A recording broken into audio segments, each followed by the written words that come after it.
There's Tex. Good morning, y'all. It's about 8 in the morning, Sunday. And out here with my bag on the freshly laid mulch. So yeah, I call this area their mosh pit because this is where they do most of their sparring. Because I live out in the hill country where there's a lot of cactus. So there's cactus over there. But I cleared this area for them when I first moved in a couple years ago, so that they can have a large area to just wrestle. And yeah, this is how they get most of their exercise. Morning and evening they'll do this. But it had turned to just straight up mud because I got to replenish the mulch every so often.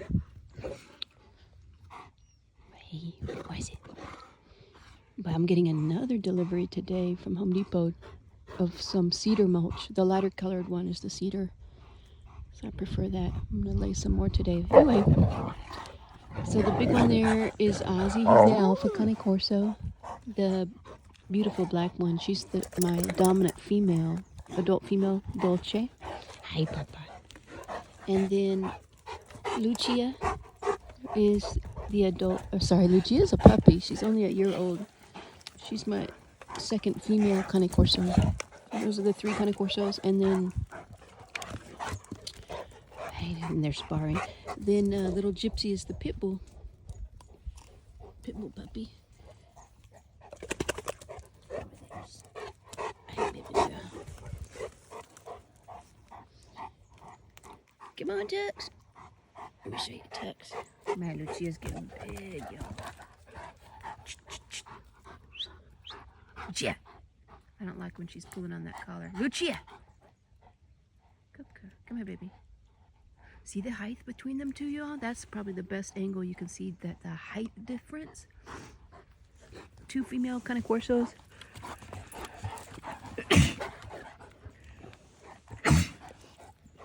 Oh, excuse me. I'm still recovering from COVID. I'm pretty much done with it, I think, but it's just a little chilly out here. But yeah, that's an amazing height difference between a 1-year-old who's still growing. She's still got a lot of growing to do. Not so much in height. Probably grow a little bit more in height, but mostly in girth. She's going to start filling out, becoming more bulky. But amazing height difference. You can see the spectrum of some Corso are just taller than others. And Lucia's got fantastic genes, in her bloodline. She's got some really large, tall dogs in her bloodline. Oh, and there's Tux. Tuxie. This my Tux. Tux is such a good boy. He usually hangs back. He doesn't like getting in the mix with the rough Cane Corsos. Hi, good boy. Hi, good boy. Come here, Tux. Come on, Tux. But yeah, he's a pit bull mix.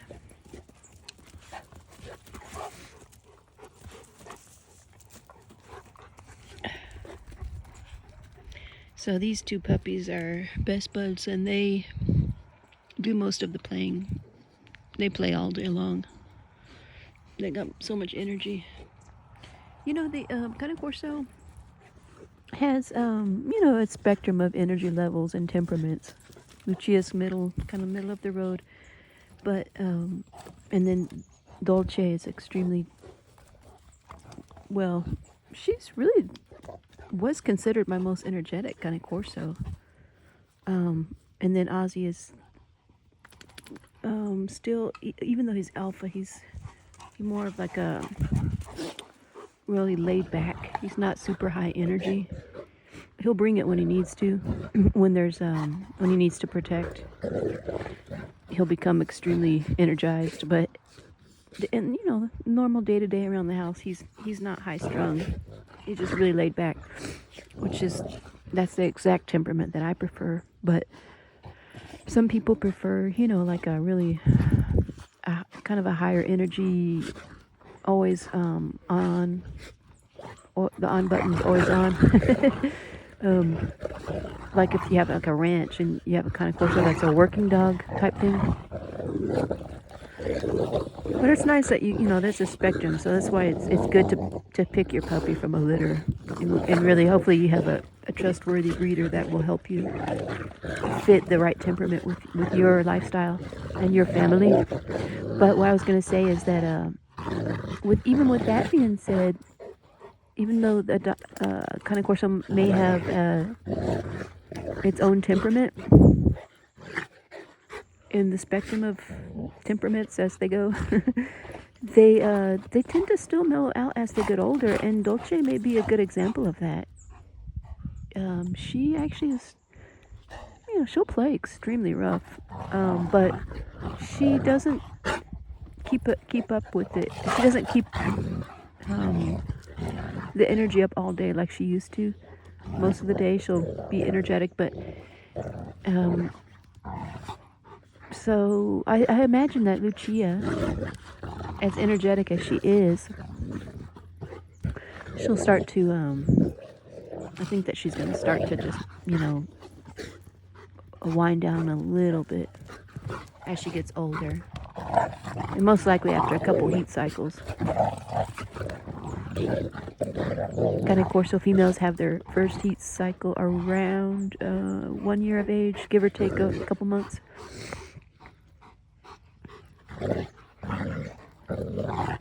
So yeah, but yeah, it's extremely important to make sure you get a Cane Corso that fits your lifestyle, because they're not all the same as far as temperament goes. In general, I mean, generally speaking, as compared to other guardian, dominant, protective breeds, say for example like German Shepherd dogs, they are less energetic. They don't require a lot of running. They require exercise in short bursts. This is a perfect example. They're more of a sprinter, not like a marathon runner. They're not long distance runners. They're like bodybuilders. They're more bodybuilders than runners, They do well with short bursts like this, and then they sleep most of the day. My pack sleeps most of the day. Always on guard, even when they're sleeping. But they get this hot tea off the ground before she gets in it. But but yeah, they're not like pacing at the window. like I've seen a lot of German Shepherds do that most of the day, or Doberman Pinschers, or maybe Rottweilers. I don't know. Never had a Rottweiler, but my colleague, he has this channel, Storm and Rain, REIGN. Rain is Lucia's litter mate, huge male, and Rain's and the other dog in their pack is Storm, the Rottweiler. So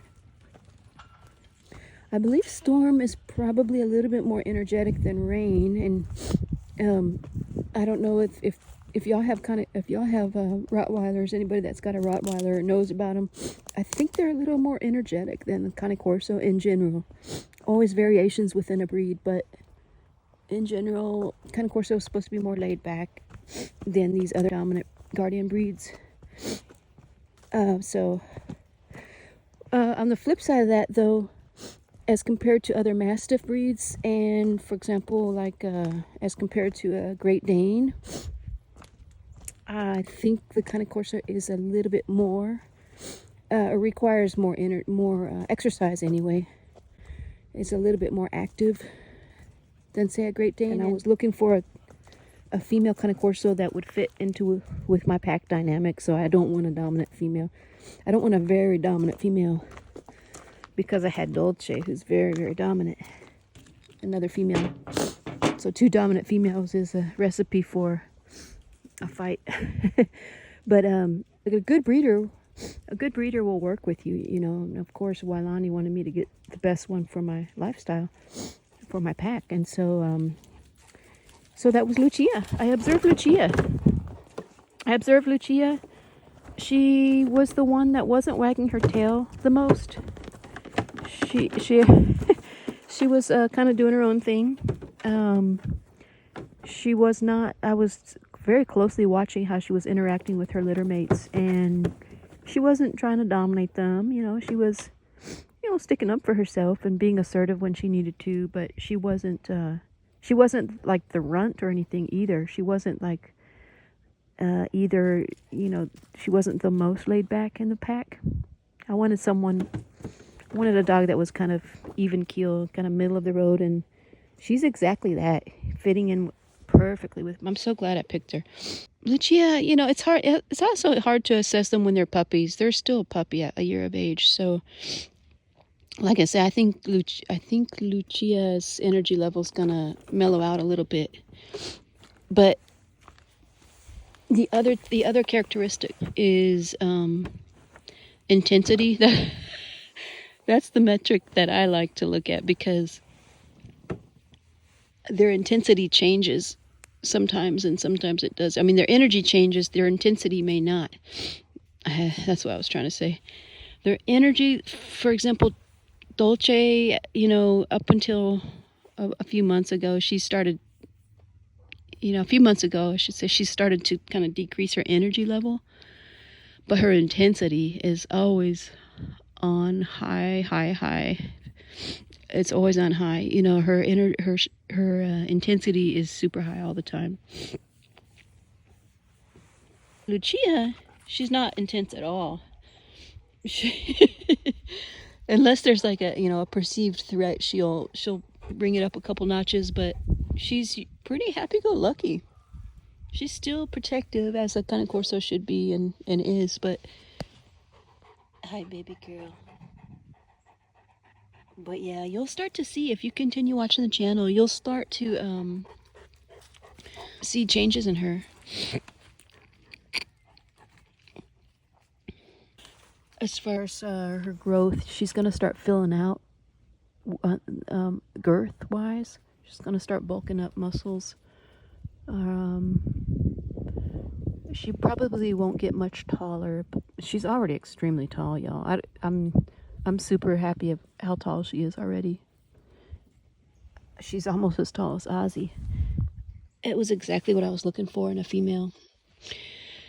But yeah, Ozzy, if I showed you pictures of Ozzy at 1 year of age, you almost couldn't tell them apart. He was still a little bit lanky. Ozzy was still a little bit, you know, lanky at a year, and then he's just started to pack on the musculature. Look at him, the definition.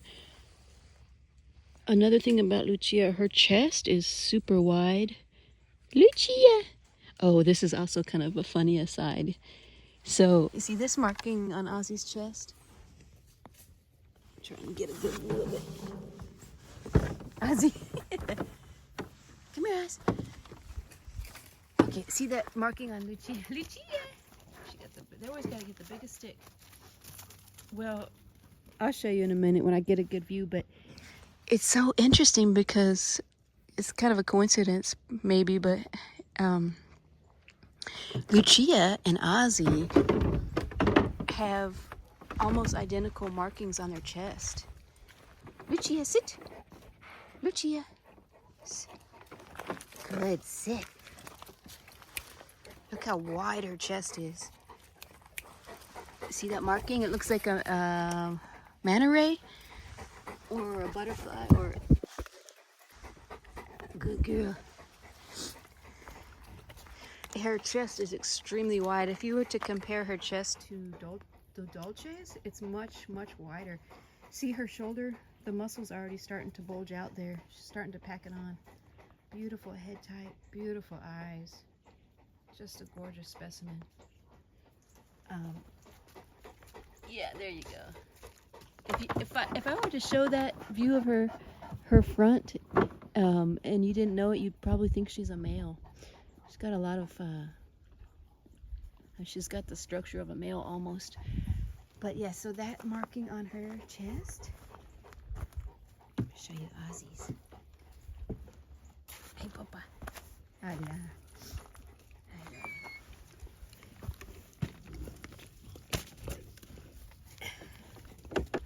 He's correcting her. It's almost exactly the same. It's just so funny to me.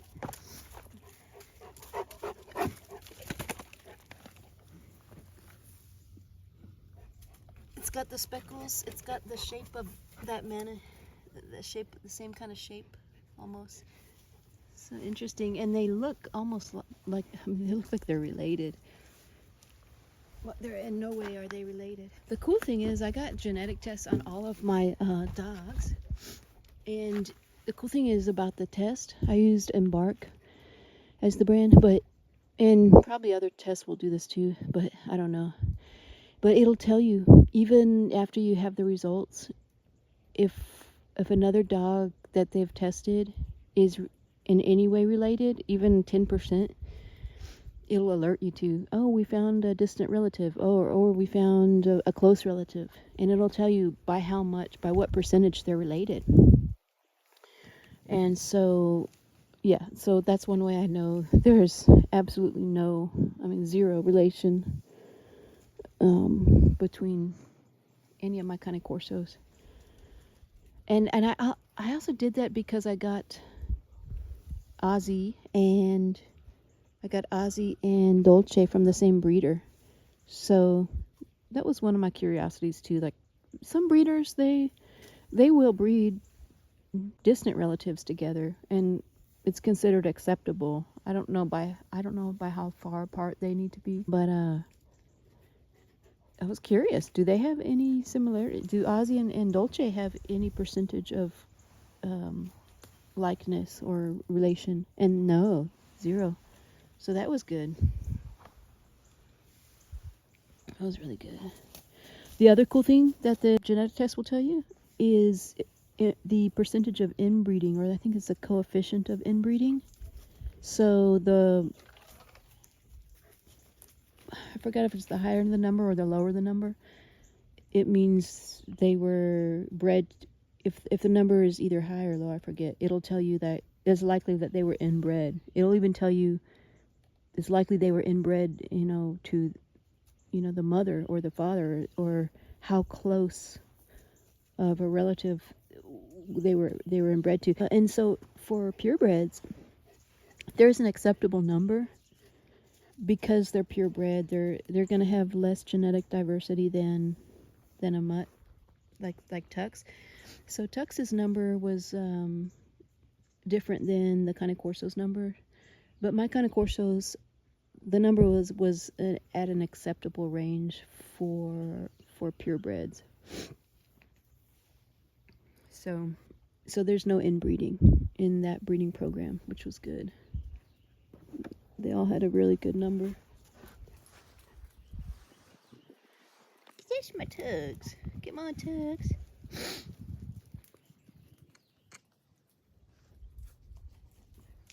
But yeah. Well, anyways, y'all. Oh, Lucia.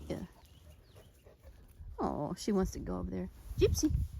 Oh, she's trying to get the sugarberry leaves. Let me see, baby. Let me see.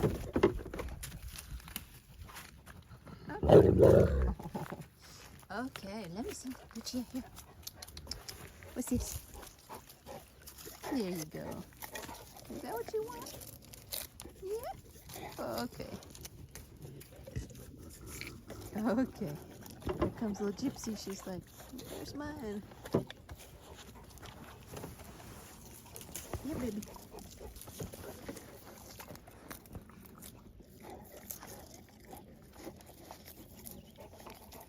Gypsy.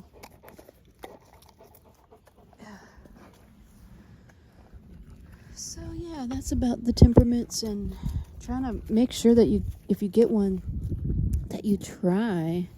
It's not always accurate. The assessment of a dog's temperament is not always going to be accurate, because they do sometimes change.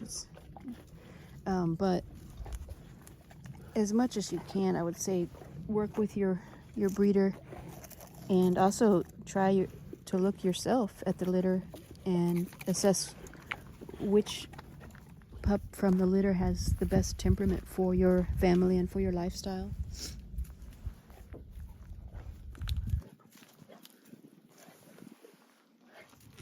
Lucia was just perfect in every way. I'm so happy about her.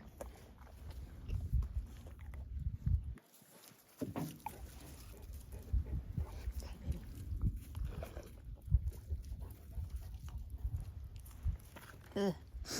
My tea's gone cold again.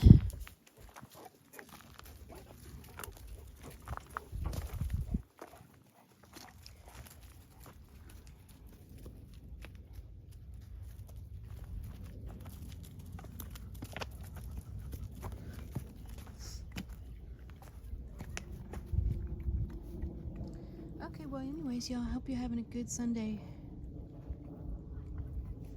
And we'll catch you on the next one. Thanks for watching, everyone. And don't forget to subscribe. And, yeah, see you on the next one.